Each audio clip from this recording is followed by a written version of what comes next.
Lando Norris leads in the first free practice. In Suzuka, Oscar Piastri leads in the second free practice. Yuki Tsunoda runs almost in the same 10th as Max Verstappen. There in Japan. But then in the second part, Isaac Hadjar and Liam Lawson strike back, and the younger sister Racing Bulls stays ahead of the main team with both cars. Jack Doohan hits the barriers hard at turn 1, causing a red flag in the second part, which had 4 interruptions. Formula One bosses in closed-door meetings discussing a crossroads for the coming years. The engine regulations, which seemed settled, may not be so certain anymore. And no solution so far seems to satisfy everyone involved.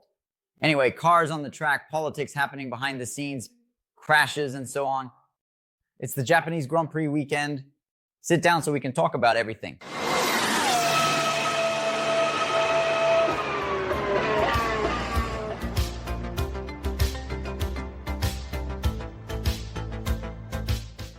Lando Norris set the pace in FP1 at Suzuka, ahead of George Russell, Charles Leclerc, Lewis Hamilton, Max Verstappen, with Yuki Tsunoda in 6th, running very close to the Dutch 4-time champion. With sunshine, stable weather, and the first sector entirely resurfaced, along with the addition of gravel traps much closer to the asphalt in 5 sections of the track, it was the first time we could see Yuki Tsunoda replacing Liam Lawson at Red Bull, but who in turn replaced the same Tsunoda at Racing Bulls, the energy drink manufacturer's B team, as you probably know. And when everyone had already run with soft rubber, the red striped tires, Lando Norris set a time of 1:28.549, closely followed by Russell, and a bit further back by the 2 Ferraris, with Leclerc ahead of Hamilton. Some analysts are saying that this lap by Norris, slightly more prominent than the others, might be due to him setting the time later, with the track already more rubbered in, but no one here would be naive enough to say that McLaren isn't the favorite and doesn't have the best car for this weekend after already showing what they did with Norris in Australia and Piastri in China. Hamilton was then 4th, as I mentioned, 5th for Max Verstappen, 6th for Yuki Tsunoda, running very close. 1:29.065 was Verstappen's time, 1:29.172 was Tsunoda's time, a 10th and a bit more. Excellent for a first contact with this car on this track. 7th was Alonso, 8th Isaac Hadjar, with a Racing Bulls that many people say, imagine if they perform better than Red Bull.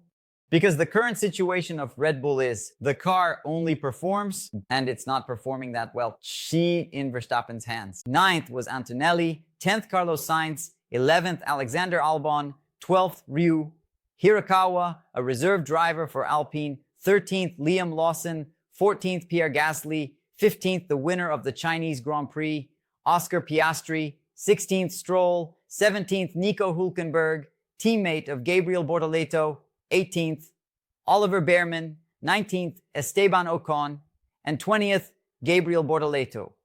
Behind closed doors, in the paddock, Formula One continues to hold meetings with the bosses, not only of the teams, but especially those who have more influence from the manufacturers and engine suppliers. Toto Wolff from Mercedes, Christian Horner for Red Bull Powertrains, Fred Vasseur for Ferrari, the representatives from Audi over in Japan, Mattia Binotto, head of Sauber, which will become Audi next year. The Japanese from Honda, who are at home, especially since the circuit is theirs. And, of course, probably a conference call on Teams or Google Meets with the folks from GM and Cadillac, who are expected to join around 2028 and 2029. And the big topic is engines.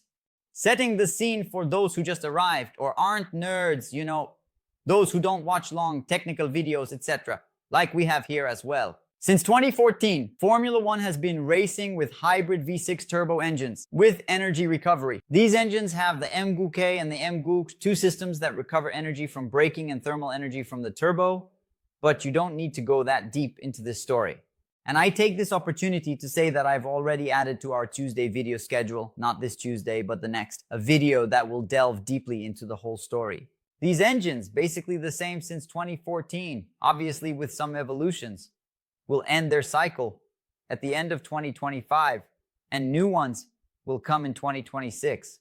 In the next generation, they will have 50% of energy coming from the electric motor and 50% from the internal combustion engine, the traditional engine. And they will come then already for the beginning of next year, pre-season tests, and then they will already race, which means in theory, next year. When we are talking here about the 2026 Japanese Grand Prix, we will be discussing results and so on, powered by these engines.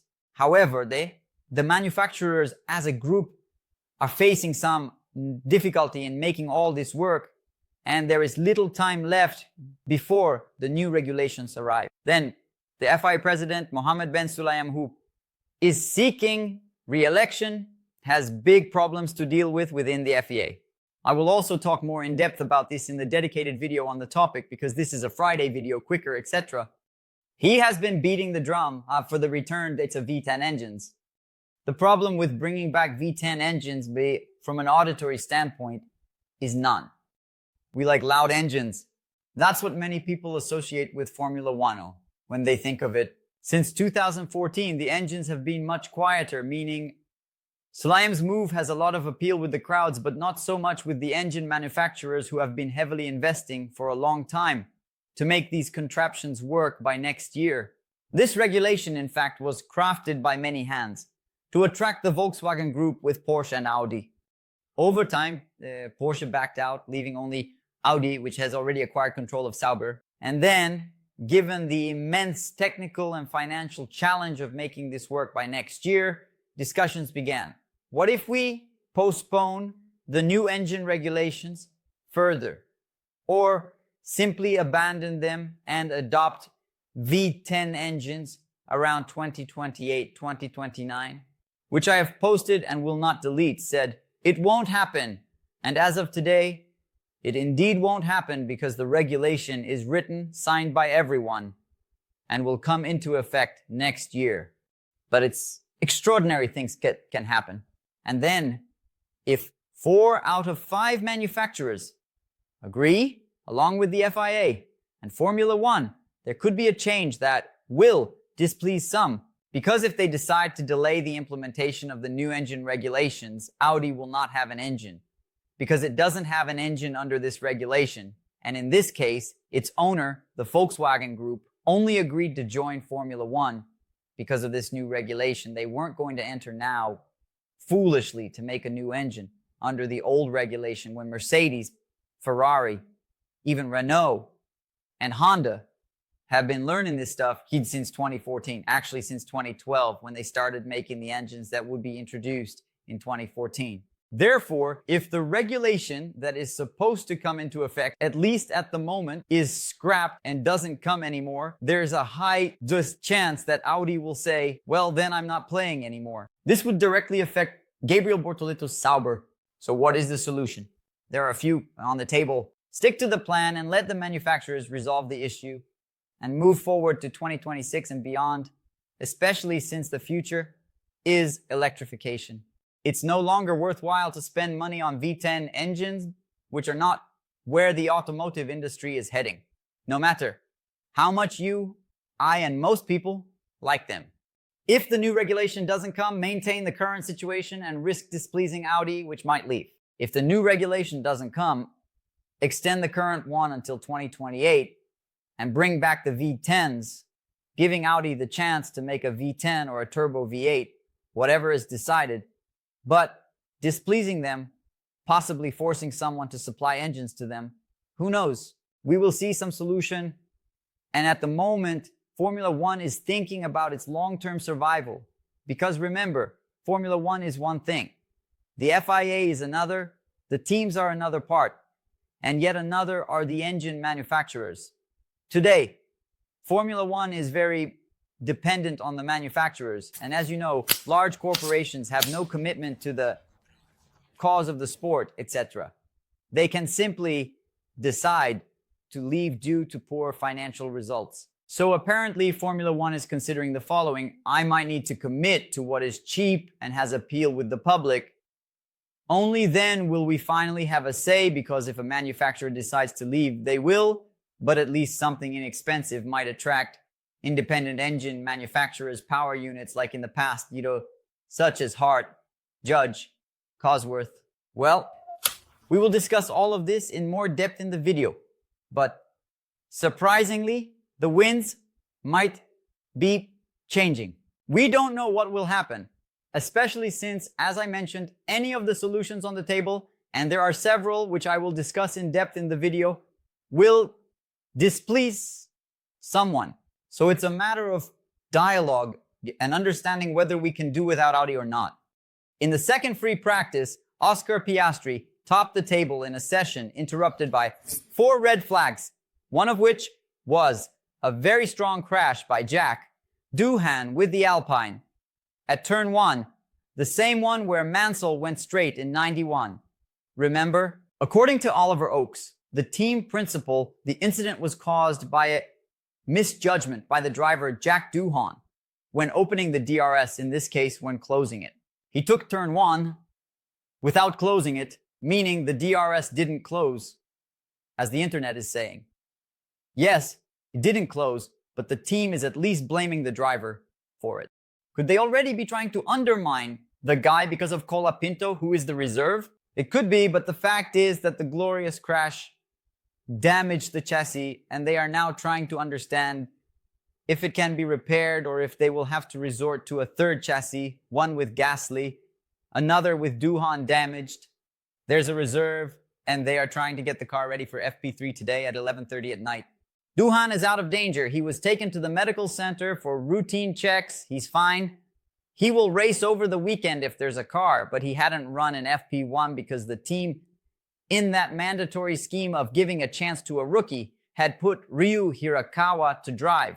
And then with less than 10 minutes into the session, crash and red flag. 20 minutes of the clock running and the track closed, which means that when it was reopened, only 30 minutes were left, because in free practice, the red flag does not stop the clock, causing a line of cars to form at the pit lane exit, with everyone trying to make the most of the remaining time.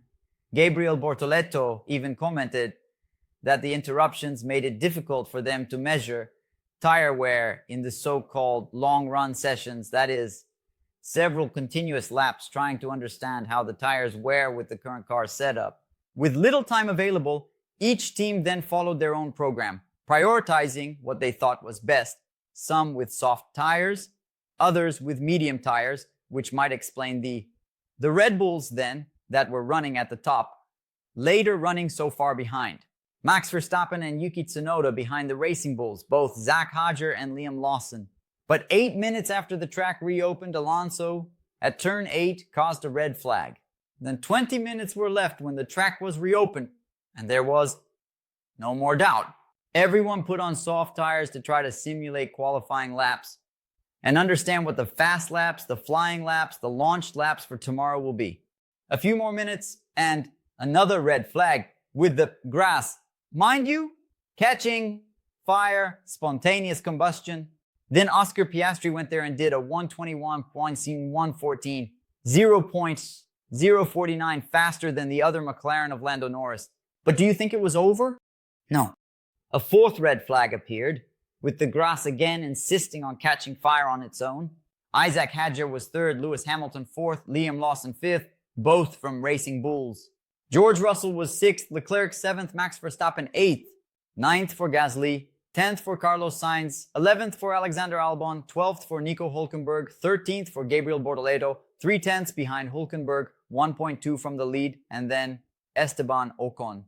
15th Behrman, 16th Antonelli, 17th Alonso, 18th Tsunoda, 19th Lance Stroll, and 20th Jack Doohan, who only completed 4 laps due to the crash early on.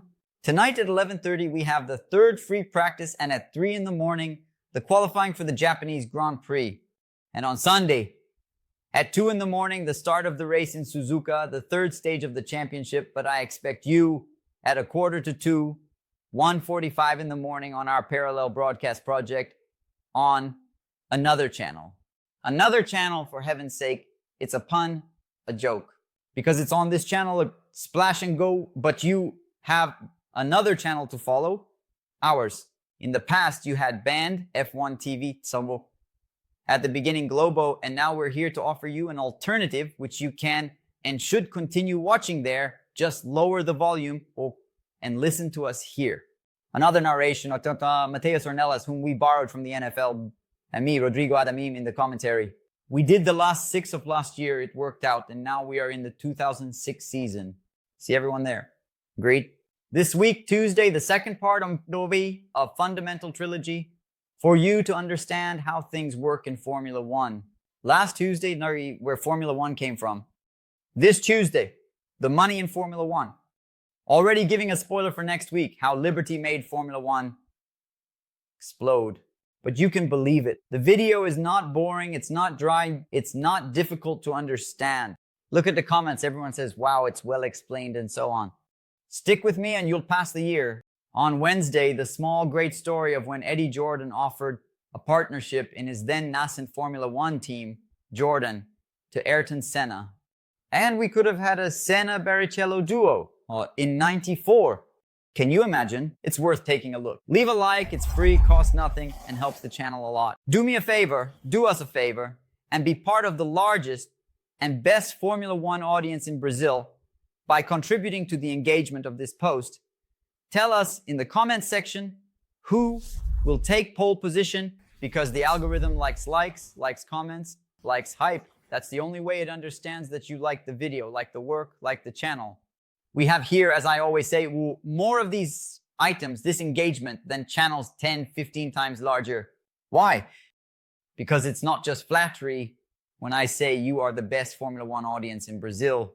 To not miss out on anything, we have Telegram, WhatsApp channels, and now also on Instagram, where you receive notifications of everything we do here. Besides our social networks, Instagram, Twitter, Threads, and TikTok, there's content all the time. All right? So, I'm on vacation, but I haven't forgotten the text. It's Friday. Thanks. Take care. It's Friday. And be sensible. And I will be sensible. I need to go on a diet now after the vacation. Bye-bye.